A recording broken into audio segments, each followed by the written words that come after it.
It's your boy, man. Y'all know what the fuck going on, man. I'm out having a ball with my girl Shay Star, fucking around with Hype Magazine. Y'all know what time it is. Hey, you get a chance, log in, youngsoda.com, youngsoda1 on Instagram. Whatever you want to do, man. Check out my Spotify, Dat Pill, Spinrilla, my mixtape. It's everywhere. You can pay for you get it for free. Hey, one life to live. Y'all know the fuck going on.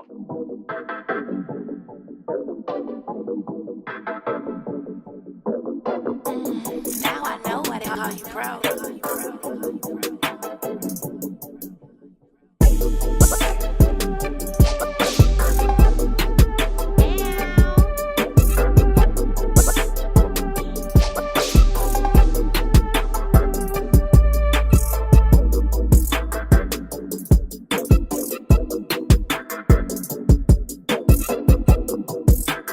Hey, what up, y'all? It's your girl, Vivica Fox, and you are watching ShayStar.com. Cause all I really trust is me to say that again. Money, money, money, money, money. Wholesale the profits getting honey. Chain up, that'll never change up. Money, money, money, money, money. Baby girl, I'm really being honest. Chain up, that'll never change. Please, I want to say big shout out to the homie Young Soda. Woo!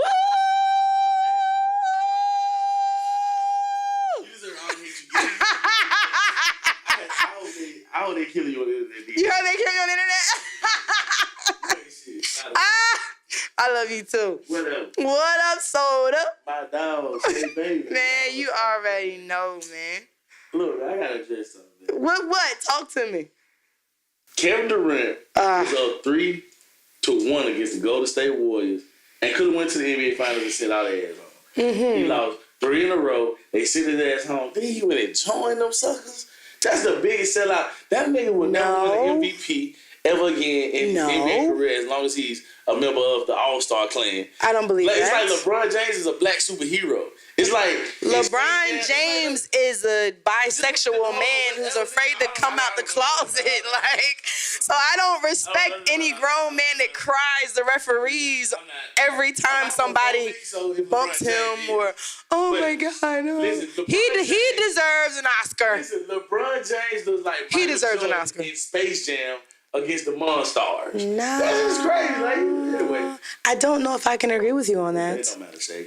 How you hold the microphone the same way the whole time you talk? Because this is what I do. I'm a pro at this. You know what I'm saying? Yeah. Let me put my professionalism on. Is that what we doing? Y'all give it up for Young Soda, man. All the way from Alabama. You guys, if you follow the Shay Star movement, the building movement, you know that Young Soda has been literally rocking with us the long way since we really came into cahoots with this guy. You know what I'm saying? So I was first introduced to you at A3C, which you definitely did your thing. We had the producers panel at Suture Lounge, and I remember that the camera or something wasn't working, and Jason was like, Shay, I need you to record this performance because we need this kid. He's about to blow up, and little did I know it was you. And, you know, we've been rocking out literally the long way ever since then. So, of course, I invited you here today because I've been watching you grind. Shay, baby. I've been watching you grind, and I love, you know, the energy. I love the team. I love the movement. You know. You don't like my spending habits. No, see, because we got to spend money in the right places at the right time with the right people. All right. You know what I'm saying? I'm learning. You learn it, but it's a new culture. But you know what? But like real talk, a lot of artists get caught up in the what it looks like. They get caught up in the smoke and mirrors and feeling like they have to do extra to, you know, be accepted. But really, dope will sell itself. It does. You know what I'm saying? When have you ever seen a drug dealer go and stand on the corner and throw thousands of dollars on the ground to get product to get, you know, their customers to come spend with them? If it's dope, it's gonna sell itself. The difference is, I do agree. The only thing is though, it's like, for me, it's like, this is my life. So it's like I'm not flexing. So when I'm spending my money, it's like I'm doing it, but it's what I'm doing anyway. I'm gonna blow it on whoever. If I do it on you, you wouldn't trip. Well, I would spend it where it's necessary. You feel what I'm saying? But see, that's why we're here though. You know what I'm saying? Because I run across a lot of amazing artists in the city who I feel like have such an amazing potential, such as yourself.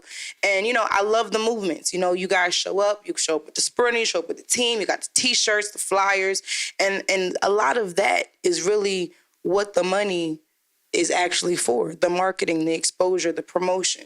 And you know, and if you got an extra bag to spend on them hoes, you know what I'm saying, that's cool too, or whatever. You know, we make it back in the morning. You know what I'm saying? We make it back in the morning.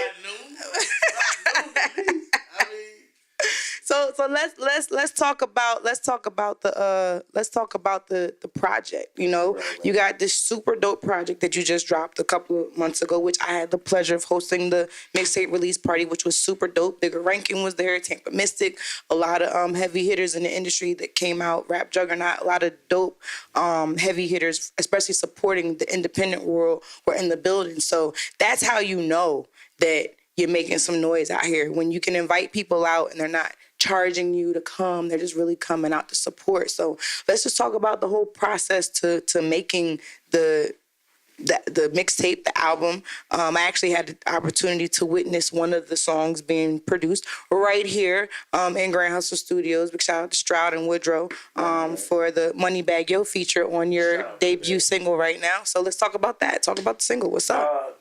Let's see. It started in the beginning. We put the process began for future reference before anybody take the idea. We just put it out there to the internet world. My mixtape series is called The Stories. You know, my grandma made me sit down in front of the TV and watch General Hospital. The Stories. One Life to Live. You know, she made me watch The Stories. So my debut mixtape from The Stories was Young and the Restless.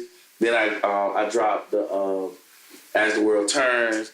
So now I just dropped One Life to Live. We're about to drop One Life to Live Reloaded. But a little about the first One Life to Live.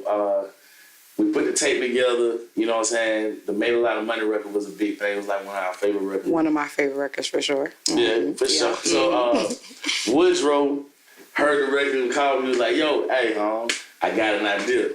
So we put it together. Couple $1,000s later, and a couple of days later, we took off and came over here to the building, aka or Grand Hustle, aka the building. You know what I'm saying? I'll put that down, and then we went on the strip club run.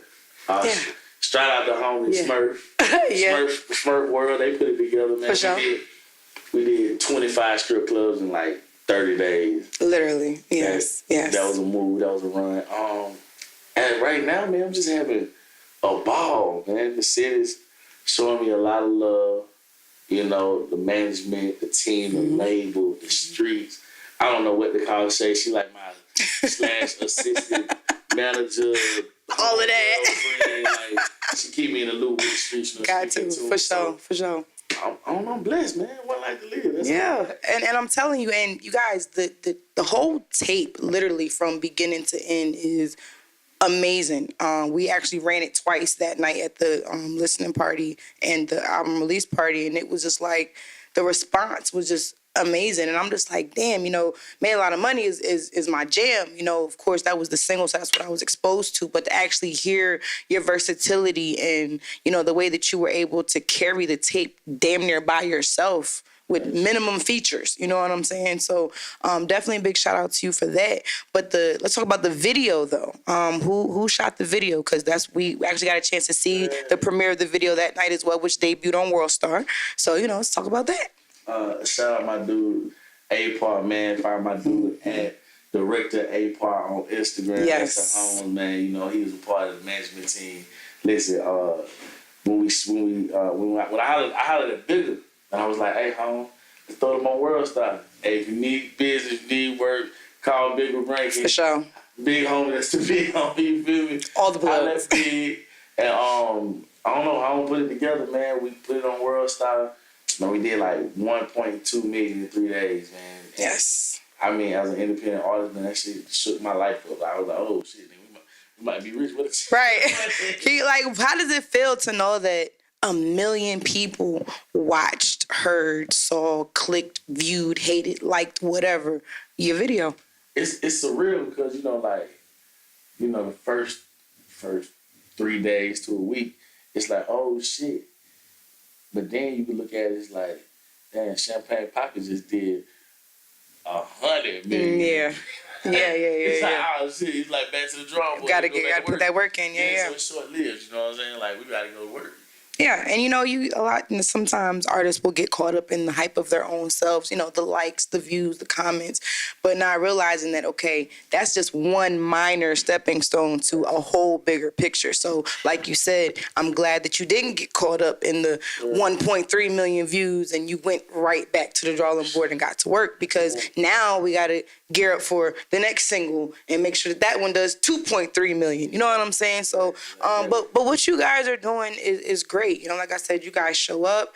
The Sprinter, I know I'm always gonna talk about that, because that's marketing at its best. To be driving around the city in a van wrapped with your face and whatever your product is on it, that's major marketing. So even it's actually an E350 party bus. Oh, all right, we a little bit. Well, the E350 party. Oh, what is a party bus? That's why y'all be turned up on that bitch. For real. Let me tell you, these fools came all the way to South by Southwest. They pulled up in the party bus and literally had a party on the side street. I know, because I ducked off a couple of times in the heat to go cool off in the party bus, where the party favors were definitely flowing. Shout out South by Southwest. That was a great. And that footage is definitely, that recap is on Shay Star TV, so make sure you go and check that out that way. So, in the mix of the Reloaded situation, what are we looking to see from you in the future, near future? Well, made a lot of money, feature Moneybag Yo, video coming soon. Had your video platform here. We got a single, another. Oh my God, the next record coming off this tape. It's so crazy. I already know. I don't even stay on Moneybag Yo right now. All right. This is the record coming out. This is gonna be dumb. You know what I'm saying? I got plenty of features, man. You know what I'm saying? We got some stupid producers. I mean, some legends in the game. You know what I'm saying? Oh man, what can I say? The promotion, the marketing, the streets, the management, the organization, the building, the love. Shout out Black Time. Man, this and that. I'm saying. I just left DC. You feel me? We just did the G. You just opened up for Jeezy. Yep, for sure. Shout out to that. Like, man, listen, I don't know. You just working. You just working. You're working. All right, so let's rewind this a little bit, because this hasn't always been the lane. You actually served our country, so big shout out to you. How was it transition from, was it the Navy? Is that what it was? The Army. What was the transition from the Army, where it's so scheduled, tradition, by the book? You got to be here, you got to be there, you got to be uptight, you got to be this, you got to be that. How was it transitioning from having such a tight rein on you to now being able to flow freely and do what you do? Shay, it's like it actually wasn't a trend. Like, it became a lifestyle. You know what I'm saying? So I think it's just I just carried it over. Yeah. You know what I'm saying? Like, so being prompt, you know what I'm saying, and being on time, being disciplined, like, that's always been a part of very much who so. I am now. You know what I'm saying? Don't get it twisted. Not having nobody to report to it. Yeah. At 3 o'clock in the morning. Yeah. I might overdo that, man, but you know what I'm saying? I know even in the Army, you know what I'm saying, like, we worked hard, so we played hard. Right. You know what I'm saying? So for sure. That's still like my motto. The culture. Yeah. The culture. Yeah, there we go. So I mean, it's great. The biggest part of it though is like my network. You feel me? Like, I got friends and family from like all over the world. Yeah, for sure. Man? So it's like, if I'm ever doing a show, and it don't matter where, you know what I'm saying? Somebody there. There's somebody in Minnesota. Yeah. Somebody in Seattle, Indianapolis, wherever. Somebody like somewhere, everywhere, and I'd be like, yo, I'm about to pull up. And he's like, what? Pull up. Like, yeah. And then, it's so, it's like, I get to check in every hood, you know what I'm saying? That's dope. Yeah, it's definitely interesting how the two worlds are very much different, but like you said, you can take something from it and it carried over into your professional life as an artist. Because one thing I will say about him, he's always on time. I cannot think to one time I've ever booked him or asked him to be somewhere and he didn't got there before me. You know what I'm saying? So definitely, you know, I love to see, you know, my brothers out here doing something positive with their lives and trying to stay afloat without all the fuckery that's going on out here. You know what I'm saying? For sure. So, you know, keep doing your thing, Soda. You know, we're not going to give everybody everything, but I do have one question before we go. What made you tap into this and say, you know what, I got this, I'm gonna go full throttle with this, these folks gonna know who I am?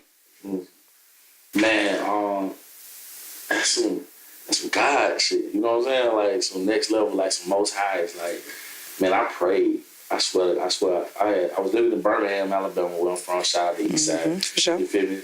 I'm living in Birmingham, and me and my partner was like, yo, you know what, man, let's just go to Atlanta and just find Jesus. I mean, find Gucci, excuse me. You know, we find Gucci, just pass out, obviously you find Gucci, man, we're just gonna pull up on a nigga like everybody else and be like, yo, put us on, nigga, we the truth. And so we hit every barbershop, everywhere, it was just past CD. Long story short, about a week after I got back home, a dude called me, you know what I'm saying, well, rewind. That night, one night, I was asleep, and I asked God, I was like, yo, like, I'm middle-aged, man. I don't want to do this shit no more. Like, I'm tired. Like, I really can just coach football and go to school and literally, you know what I'm saying, just be straight, you know, school shit. And I prayed, went to sleep, whatever. I woke up, it was about 1 o'clock. Dude called me from Atlanta. I ain't even tell you who his name is. If you know he know who he is. If you ever see me again, shout out Big Homie. Listen, he calls me and said, hey, bro, I heard your tape. My wife was killed in an 18-wheeler accident, collision, right? And he's like, yo, the tape helped me through it. It's helping me through all this shit. Wow. I was like, what? Yeah, that tape ain't that good. I mean, of course the tape is hot to me, but at that time it was like, it shouldn't be good enough to help you through this, right? Or so you thought. Yeah, so I thought, right? So I swear to you, no flex. Like I said, shout out Big Homie, he know who he is. You know what I'm saying? I ain't gonna tell the world who he is. Like, at the end of the day, you know what I'm saying? Me and Holmes ain't even talked out of that, but I still know who he is. I still know what clique in the music industry he a part of. But the fact that he called me and he said that right after my prayer hours later, man, was like, you know what? I'm gonna just do it. That's what you're supposed to be doing. Like, I ain't got nothing else to do. Like, this shit bigger than me. It's bigger than the kids. You know what I'm saying? It's bigger than everybody. You know what I'm saying? Like, this music is, it's a life of its own. You know what I'm saying? It ain't even me. You know what I'm saying? I'm just a vessel. Yeah, 0916. Well, you know, at the end of the day, it's so many other things that you could be doing. And I just thank God that you didn't get caught up and that you ain't caught up. So just stay focused, believe in yourself, as I can see that you already do. Keep the circle small, keep the right people around so that way you can stay focused on the music. Just worry about being an artist and let us handle the other stuff. You know what I'm saying? Okay, we got you. We got you. So let everybody know where they can find you, the music, the tape, the videos, everything. YoungSoda.com, log in. Instagram is YoungSoda1 already. You feel me? Facebook, Young Soda. Google Young Soda. But look, what I'm really tripping off on right now. What's up? The hardest. Like, my Spotify is jumping. You jumping right now? I need I'm doing like 20,000 a day. That's awesome. Like, I don't even know. Like, so if the world could, man, y'all tune in to my Spotify, man. That's what's up. It's definitely doing some numbers, man, that I definitely believe that, you know, proof is in the pudding, man. It's definitely happening. So, yeah, man. Young Soda. All right. Well, clearly he's trying to make a lot of money, but y'all already know we got to get out of here because if you want anything else, you got to pay for that. So it's Young Soda, guys. Make sure you check him out. Shay Star, all the way stamped and approved. Shay, baby. You already know what it is. I love y'all. Let's get ready for the next one. We out of here. Peace.